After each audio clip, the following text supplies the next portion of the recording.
homenagem ao Halloween, a gente trouxe hoje essa decoração. Mas olha, estou recebendo aqui no programa hoje, quero agradecer o carinho da tua participação, de você ter vindo hoje aqui, viu, Elton Pereira, conversar com a gente, você que é psicólogo, especialista em terapia cognitivo-comportamental, falar sobre um assunto que a gente não pode ignorar. É difícil ignorar como a depressão afeta a vida das pessoas que sofrem com ela. Seja qual for a faixa etária do indivíduo atingido por essa condição, as repercussões dos sintomas atingem diversos âmbitos da saúde e das relações interpessoais. Por isso, hoje no Revista, você vai entender mais sobre as consequências que um quadro depressivo pode ter sobre a pessoa afetada e os contextos em que ela está inserida. E quem vai nos explicar é o Elton Pereira, que é psicólogo.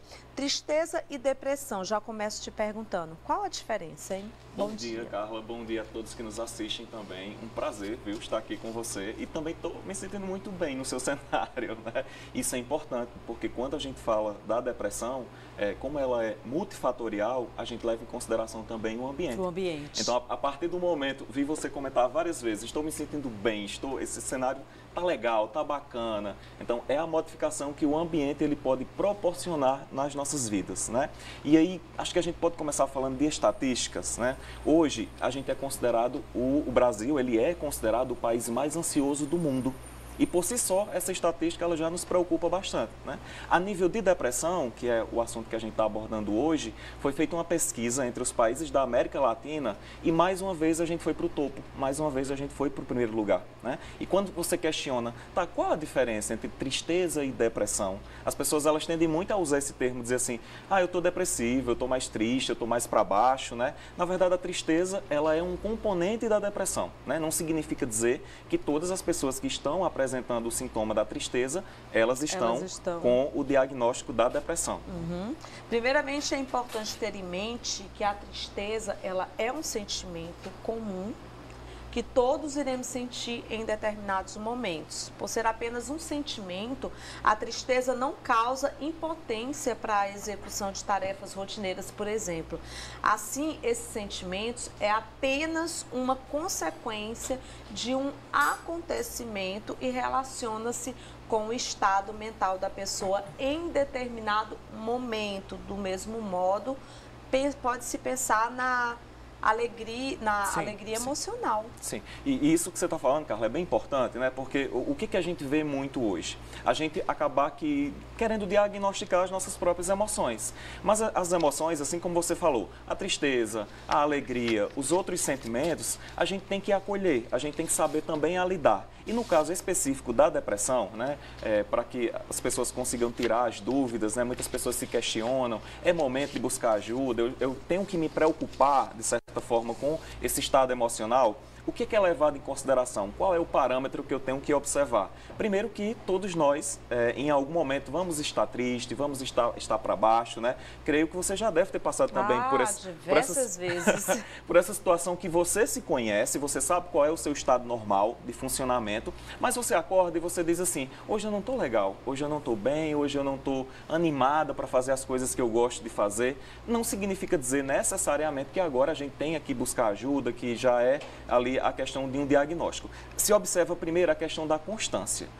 Esse sintoma da tristeza, da desmotivação, inclusive até de você deixar de fazer as coisas que você gosta, já se estende por pelo menos 2 semanas, né? Esse é um primeiro parâmetro. Então, se você chega à conclusão de que isso já acontece na maioria dos dias da tua semana, talvez já seja o momento da gente realmente tentar buscar ajuda ou tentar, inclusive, entender o que é que está acontecendo.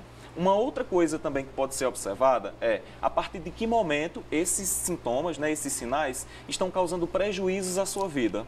Está modificando o teu trabalho, está modificando a tua rotina de lazer, de descanso, com a família, com os amigos. No quadro depressivo, a gente tende a apresentar também uma irritabilidade maior, uma falta de paciência para lidar com as situações. Então, esses pontinhos que a gente vai juntando, claro que o diagnóstico envolve 1 milhão de coisas. Sim. E é por isso que a gente tem que buscar justamente uma ajuda profissional. Hoje é muito arriscado as pessoas se autodiagnosticar, buscar testes na internet para saber se realmente está com aquele quadro ou não. O algo ainda mais perigoso, a questão da automedicação, as pessoas por conta própria começarem a tomar medicação porque a tia toma, porque o avô toma, ou então, conversei com um amigo e ele está passando por um quadro igual ao meu e está tomando tal medicação e ajudou essa pessoa. Vou comprar também e vou começar a fazer uso dessa medicação. Então, um alto risco. Por isso que a gente precisa tanto do acompanhamento psicológico, na maioria das vezes vai precisar também de um acompanhamento psiquiátrico, né? Porque o que é o quadro de depressão? Hoje a gente tem as nomenclaturas que a depressão ela é uma doença, ela causa alterações em relação à química do nosso cérebro. Sim. Por isso que não dá, Carla, para a gente dizer assim, se motiva, se anima, levanta, sai desse local, né? Tem que procurar ajuda. Faz alguma coisa. Acho que a frase que a gente escuta que mais dói em quem está dentro de um diagnóstico de depressão é tenta se ajudar. Na verdade, a pessoa ela não quer estar daquela forma, né? Ela não, de certa forma, ela não tem condições naquele momento de se ajudar, de sair daquele quadro sozinha, porque a química do cérebro dela está alterada. Então, alguns hormônios que precisavam serem produzidos no cérebro, nesse momento, tudo isso está parado, tudo isso deixou de acontecer por algum motivo. Por isso que a gente precisa, na maioria das vezes, das linhas medicamentosas. E é impressionante, você está aqui com a gente no programa, mas está chegando muitas mensagens de telespectadores, inclusive a Brígida acabou de me mandar aqui do Instagram do Revista, a Rose Fernandes, ela colocou assim, minha pergunta pode até chocar, mas, por favor, Carla, pergunta ao psicólogo se toda depressão acaba em suicídio, caso não se consiga a cura.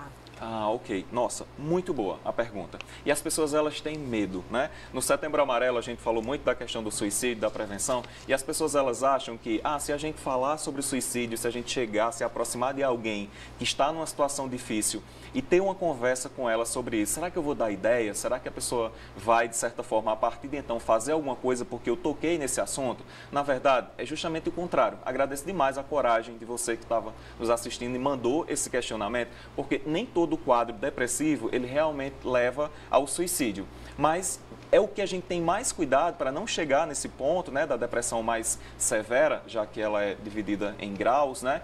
Então, a depressão mais severa, ela abre uma porta gigantesca para a questão do suicídio. Então, todas as vezes que a gente está tentando trabalhar um quadro de ansiedade, uma desordem emocional, é justamente tentando evitar que o indivíduo chegue nessa fase, porque aí, Carla, a gente entra num ciclo que ele se retroalimenta. A pessoa ela tem um comprometimento significativo de todas as áreas da vida dela, então ela deixa de praticar atividade física, ela deixa de se alimentar bem, existem alterações do sono, e aí a gente vai juntando ali componentes de coisas que só piora o quadro, só piora a situação. Então, no caso de uma depressão severa, a pessoa realmente ela está muito exposta, ela está muito vulnerável à problemática de saúde mental que a gente tanto tenta trabalhar hoje, que é a questão do suicídio. Só para você ter uma noção, Carla, em relação aos dados que a gente tem hoje. No mundo, a cada 40 segundos, uma pessoa tira a sua própria vida. Eu não errei não é 40 minutos não, é 40 segundos. Significa dizer que enquanto a gente está aqui conversando, muitas pessoas já não estão mais por conta desse grave problema de saúde. E é importante a gente se atentar ao que a pessoa que tem depressão, ela começa dói tanto nela que ela começa a sentir aquela necessidade de chamar a atenção. E a gente não pode, de jeito nenhum, achar que aquela pessoa, ela está falando as coisas e aí você ignorar, porque ali ela pode estar dando sinais. Tem muitas pessoas que já estão te dando sinais, principalmente os familiares mais próximos ali. Ela está pedindo socorro, ela está falando e você está ali ignorando. A gente não pode achar que esses sinais que essa pessoa está dando é bobagem.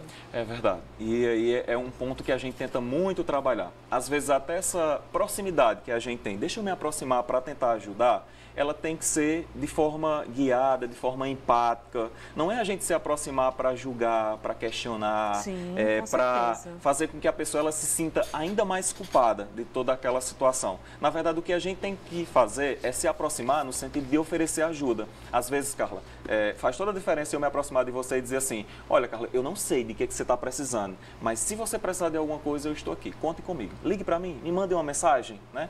Tem coisa melhor do que isso? Não tem. O acolhimento é tudo, né? O apoio. Porque o que o indivíduo precisa agora não é você, de certa forma, tirar a autonomia dele. Porque tem gente que marca consulta sem a pessoa saber, leva de forma forçada. E tudo isso aumenta ainda mais a resistência na busca do tratamento. Então é melhor que você se aproxime, é melhor que você chegue e diga, Carla, eu estou observando assim, essa situação, não sei se eu estou enganado ou se eu estou vendo coisas que não existem, mas você está bem, você está precisando de ajuda. E no caso da pessoa se sentir à vontade para compartilhar um momento de dificuldade, você até questionar para ela. E o que você acha da gente marcar uma consulta? Né? Será que seria legal a gente buscar um profissional? Eu mesma tenho uma profissional que eu faço terapia, porque terapia é bom demais, e assim você vai indo, vai deixando aquela pessoa entendendo que nós todos precisamos, porque na verdade todo mundo precisa fazer terapia. Sim, a gente precisa se conhecer melhor. É bom, né? Olha, não Sim. tem coisa melhor do que fazer terapia não, gente, é bom demais, Elton, sim. né? Você ter o seu psicólogo, a sua psicóloga ali da sua confiança, que você está ali fazendo a sua terapia, independente de você estar passando por alguma situação ou não, mas não tem nada melhor do que terapia, é bom demais. Isso. E aí você tocou num ponto fundamental em relação à terapia, porque hoje a gente fala dos fatores de risco que pode levar à depressão, né? A gente já falou alguns aqui, mas é legal também a gente falar dos fatores de proteção. A terapia é um fator de proteção. Por quê? Na terapia a gente vai buscar autoconhecimento, a gente vai se conhecer melhor. O que a Carla gosta, o que faz bem, em um momento de dificuldade, o que você pode buscar, o que você pode usar como sendo a sua caixinha de ferramenta para resolver uma questão emocional. E até se encontrar. Sim, né? sim. Muitas vezes a gente se encontra ali na terapia, a gente tem muita dificuldade em fechar um ciclo, iniciar um outro, se abrir para novas possibilidades, e através da terapia isso pode acontecer. Agora, nos impactos da depressão, que foi o assunto que a gente conversou hoje no programa, a gente chama a atenção mesmo para você que está aí do outro lado da telinha, tá? Dos cuidados que a gente tem que observar daquela pessoa que está dando ali já os sinais e que a gente precisa oferecer ajuda buscando o diagnóstico correto que é feito com os profissionais que trabalham nessa área, né, Isso Elton? mesmo. E também, Carla, a gente tem que desmistificar a questão do preconceito, do tabu que ainda existe. Do mesmo jeito que você fratura um braço e uma perna e procura um profissional e não tem nenhum problema com isso, em um momento de dificuldade você também pode buscar ajuda. Não tem nada de errado você se sentir de uma determinada forma, não estou bem, não estou legal emocionalmente, vou buscar uma ajuda para tentar entender o que está acontecendo, né? Exatamente. É fundamental. Buscar ajuda é sempre a melhor solução, né? Não sei se você me permite um último recado bem rápido, né? Para você que gostou da nossa conversa, né, aqui do nosso bate-papo, toda quarta-feira eu estou falando sobre saúde mental na TV Jornal, no programa Notícias da Boa. Então, você pode acompanhar. Toda quarta-feira a gente está lá com um quadro de saúde mental, levando algum tema para as pessoas que querem aprender a cuidar melhor da sua saúde emocional. Ai, que maravilha, viu? Já fica essa dica aí para vocês que estão assistindo o programa. E olha, a autoestima, ela mexe muito com a nossa saúde mental.